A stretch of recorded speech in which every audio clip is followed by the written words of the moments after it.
Preview.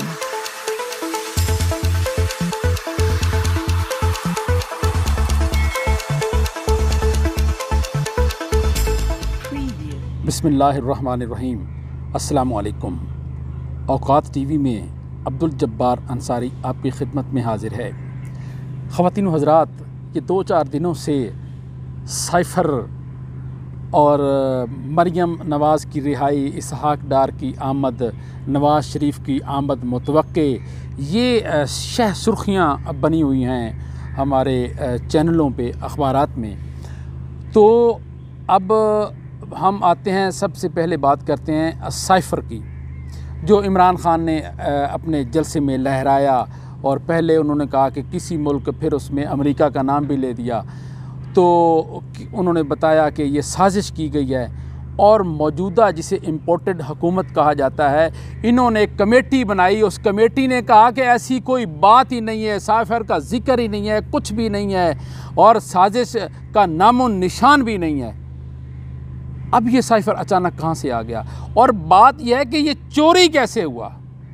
वज़ीर आज़म secretariat की बहुत सिक्योरिटी होती है, वहाँ 10-10 जगह चेकिंग होती है, तो वो कैसे चोरी हुई? तो ये वो शायर कहता है ना कि मुझे राहज़नों से गिला नहीं, तेरी रहबरी का सवाल है। उस जिसने चोरी किया उसने तो किया, जो मुहाफ़िज़ थे, जो हिफाजत पे मामूर थे, वो कहाँ थे? उनसे पूछा जाए। अगर इतने हसास मामलात वो हमारे गैर महफूज हाथों में जा चुके हैं, जाने वाले नहीं हैं, तो और भी बहुत हमारा नुकसान हो सकता है। हमारे एटमी असासे हैं, हमारे बहुत से ऐसे सीक्रेट हैं चीज़ें जो जिनको ख़तरा लाहिक हो गया है। इसका ज़िम्मेदार कौन है? अब पहले कमेटी बनाई गई कि पता करें साजिश है या नहीं। अब कमेटी बनाई गई है कि अब इमरान ख़ान को जो है कैसे घेरे में लाना है। पहले कहते हैं साजिश नहीं है, अब जब सामने आ गई बात तो अब वो कमेटियां बना रहे हैं किसी तरह। बहरहाल इन्होंने तहैया कर लिया है, इम्पोर्टेड हुकूमत वालों ने, कि अब इमरान ख़ान को किसी न किसी तरह चक्कर देना है, इसको गिरफ़्तार करना है और इसको पर्दा स्क्रीन से हटाना है। और ज़रूरी नहीं होता कि जो इंसान सोचे वही हो जाए। वो शायर पंजाबी दा कहता है कि सोचेंदा कुछ हाँ ते थींदा कुछ है। बाज़ औक़ात इंसान सोचता कुछ है, हो कुछ जाता है। अब बात हम करते हैं साइफ़र चोरी की। वीडियो, ऑडियो आ गई। अब ऑडियो कैसे लीक हो रही हैं? कौन वहाँ से चोरी कर रहा है? इसका ज़िम्मेदार वज़ीर आज़म सेक्रेटरीट है। उसने सारे इन मामलात को देखना है। तेरी रहबरी का सवाल है। अब रहबर किस चीज़ के हैं? आप कप्तान किस चीज़ के हैं जब आपको टीम का ही नहीं पता कि कौन सा खिलाड़ी क्या कर रहा है? वो एक देहात में जब कोई चोरी हो जाती थी, मिसाल से फिर बात का मज़ा आता है, समझ भी आती है।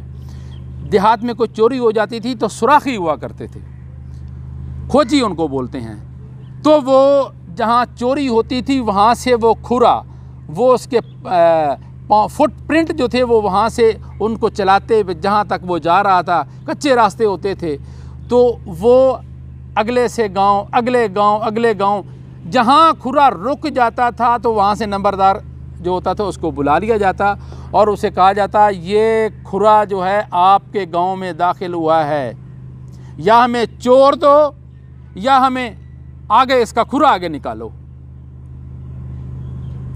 तो फिर चोर पकड़ा जाता था। तो इस तरह की कोई तहकीक की जाए। और ये कोई बंदा बाहर से नहीं आया, कोई इंडिया से नहीं आया, सिलाब ज़दगान वाला कोई इसमें दाखिल नहीं हुआ कि उन्होंने आकर साइफ़र जो है चोरी कर लिया है। सरकारी दस्तावेज़ात और इंतहाई इम्पोर्टेंट अहम वो चोरी हो गई हैं। तो बंदा अंदर ही है और आपके साथ ही है। वो इमामदीन पंजाबी के शायर हैं और उसकी बहुत सी शायरी ऐसी है जो सीना बसीना आ रही है।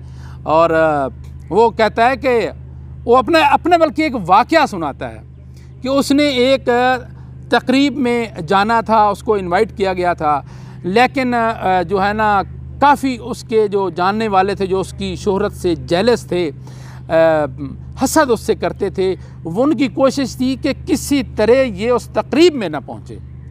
लेकिन वो इमाम दीन था। इमाम दीन किसी ना किसी तरह से छुप छुपा के जिस तरह भी है वो उस महफ़िल में पहुँच गया।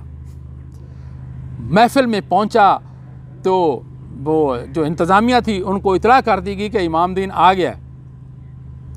उसको बुलाया गया और उसके जो मुखालफिन, जो जेलस थे, वो भी सामने बैठे हुए थे और उन्होंने रोड़ा, जिसको पंजाबी में वट्टा बोलते हैं, वो हाथ में पकड़ा हुआ था, सिर्फ कि इसकी इंसल्ट की जाए, इसको बेइज्जत किया जाए भरी महफ़िल में।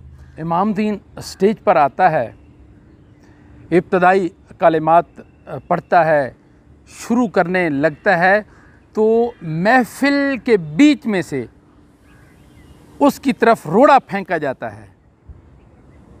तो वो खैर उसका बचाव कर लेता है, नीचे हो जाता है दाएं बाएं से, जैसे नवाज शरीफ पर भी जूता फेंका गया था तो उसने भी अपना बचाव किया। तो उसने अपना बचाव किया, रोड़ा पास से गुज़र गया।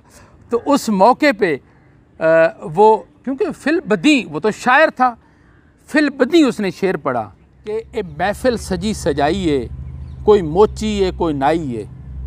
ए महफ़िल सजी सजाई है, कोई मोची है कोई नाई है।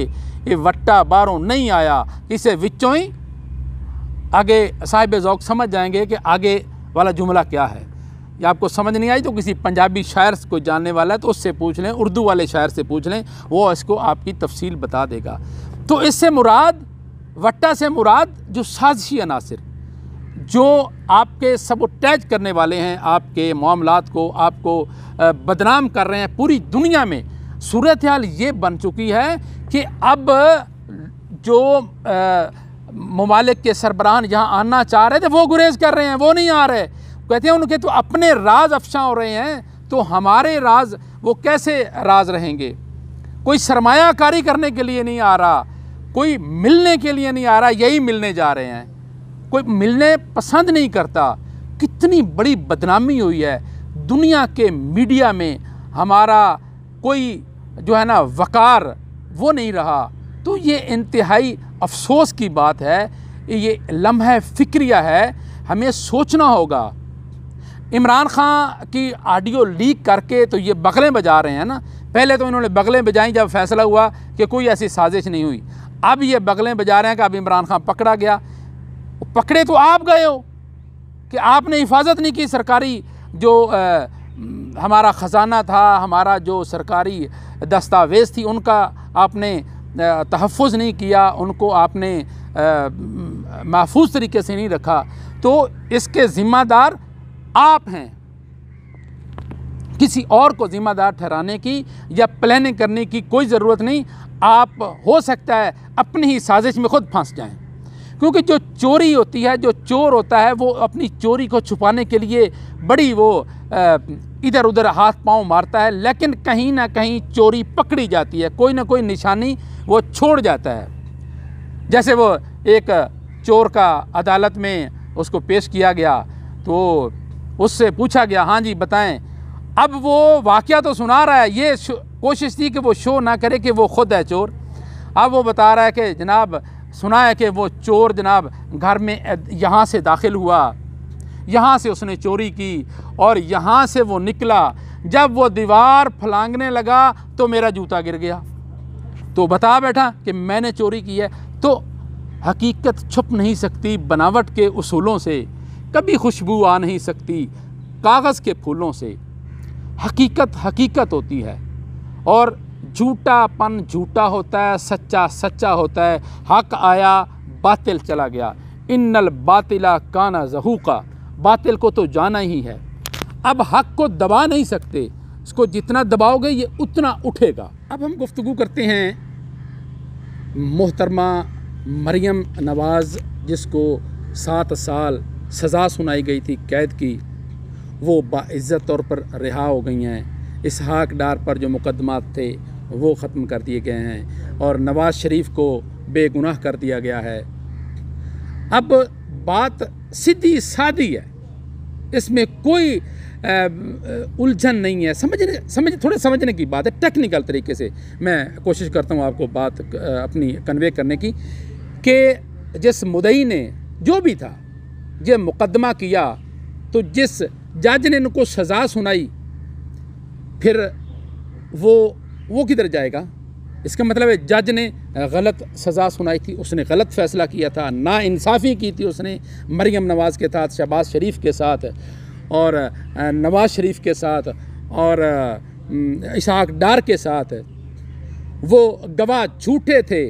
तो भाई अब जिस जज ने ये फ़ैसला किया था सज़ा का, उसको पकड़ो, उसने गलत फ़ैसला क्यों किया? उन गवाहों को पकड़ो जिन्होंने गलत गवाही दी और कौम को अज़ियत में मुब्तला रखा इतने साल तक, और जो मुल्ज़मान थे उनको परेशान रखा, उनको पकड़ा जाए। तो ये समझें कि कहीं ना कहीं गड़बड़ है, दाल में कोई काला काला है।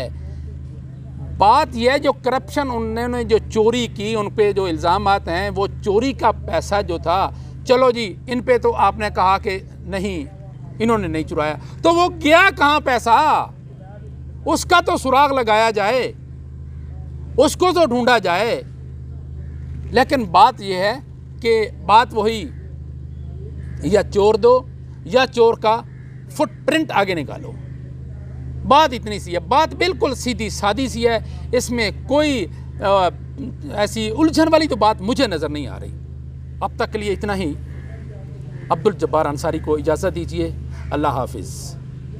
अपना ख्याल रखिए, अपने आस पड़ोस का ख्याल रखिए और अपने इस चैनल का भी।